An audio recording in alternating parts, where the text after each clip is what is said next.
চারদিকে ঝরঝর করে তুষারপাত হচ্ছে। একজন মহিলা বাস থেকে নেমে হঠাৎ একটি ডিম বরফের ওপর ছুঁড়ে ফেলে। ডিমটি গড়াতে গড়াতে ঠান্ডা বরফের ওপর দিয়ে পিছলে যেতে থাকে। শেষে এসে পৌঁছায় এক দরিদ্র মানুষের ঝুপড়ির কাছে। মানুষটি ডিমটি দেখে আরও বিরক্ত হয়ে যায়।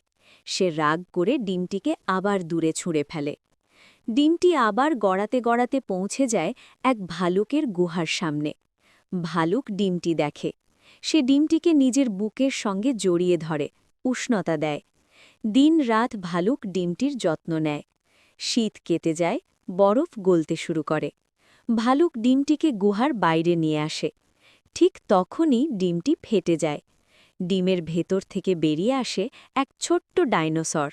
ভালুক তাকে নিজের সন্তানের মতো করে বড় করতে শুরু করে।